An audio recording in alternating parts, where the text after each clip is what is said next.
So just the mindset has to quickly change, and you have to learn very quickly how to talk to the right investors in that early stage of the business.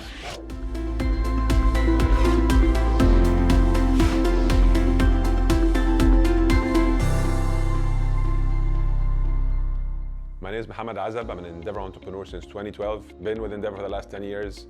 I'm on my third company now. First one was a medical lab business, Hassab Labs, scaled it, one of the top 3 labs in Egypt. Moved to Morocco until we did our first exit. Second business is a tech-enabled healthcare group. And then my third company is Grinta, which is a B2B e-commerce platform for the pharmaceutical sector across Africa. So the 3 businesses were very different. The first one was a pure brick and mortar model. It's a hub and spoke model where we just expanded physical locations, and we had a hub where we did all the diagnostics. Very little tech, but again, this you're talking 2011, 2012, where that was the beginning of the journey somehow. After the exit, started the second company, and it's also started as a brick and mortar model, with which we had physical hospitals. We're serving about 500,000 patients on a yearly basis. During COVID is where we took we didn't pivot the model, but we took a different way where we had invested a lot in tech, and it became more tech-enabled by adding telemedicine component to the business. And the idea is it's very different managing a tech-enabled business from a brick and mortar business, right? You need to focus more on tech. The reach is different, speed is different. And then when I compare that to the last business that I founded a few months ago, which is purely a tech play, which is an e-commerce platform, and that's another mindset completely. It's just a different way. Speed is very different. You want growth. We're growing 30-40% on a monthly basis. And the other business, if you grow 30% on a yearly basis, that's just fantastic, right? This is very different. Complexity, you're investing, we have a whole tech team. I have co-founders. So there's a CTO, obviously, and 2 other of my co-founders. We started a business, the 4 of us together. So growth is different, speed is different, funding is different. The main learnings I got out of, starting a new tech company versus a tech-enabled business, I can name a few, right? But the main ones is having very solid co-founding team. And what I've done through the experience is we were only 2 co-founders in Saha, and it was just me with a finance background, strategy, and my co-founder was a doctor, so it made perfect sense to come together. But that new business it's a tech business, right? And the way we took 2 of our best employees that we gave them ESOPs in the past in Saha. We took them on board as co-founders, almost equal. And they built the business with us. And the reason behind that, how are these, this is one of the key learnings is, first of all, you don't want to be greedy. You don't want to, I could have taken most of the shares and passed, like single digit to the other co-founders, but it's not about equity here, right? If you're gonna build a $1 billion+ company, it's not gonna make a difference if you have 30% or 20%. It's all obviously very good financially.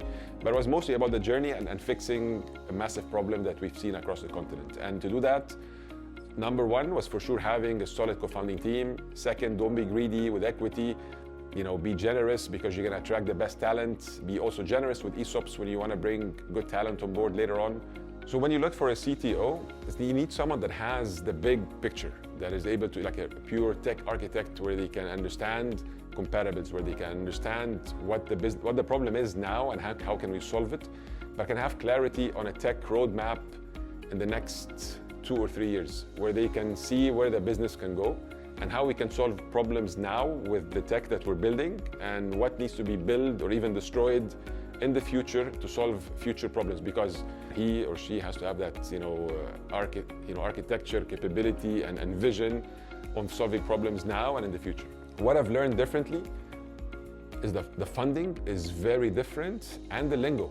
So the funding is, when I was raising money in brick and mortar or even tech-enabled businesses, you're talking to family offices, you're talking to private equity firms. It's like a 6 to 9 months process, checklists. It is very hard to raise money, and it's very unit economics driven, and you have to be EBITDA positive. It's a different type of you're talking to a different type of investors, right? And it's mostly in the private equity space.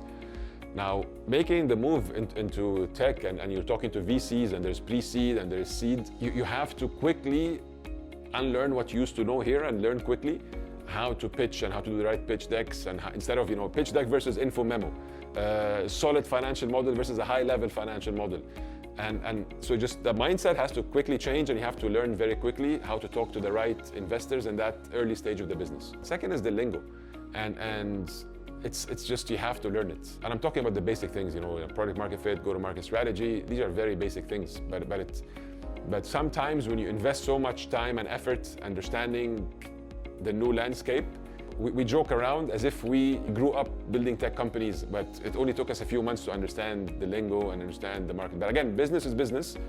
The acumen should be there anyways, but you have to learn the new lingo, you have to learn how to talk to investors and so forth. My advice to you, if you want to make the move and you want to make the shift from a typical brick and mortar business into tech, I would just summarize it in a few points. I would say, first of all, change the mindset completely, because it's a different ball game, it's a different landscape.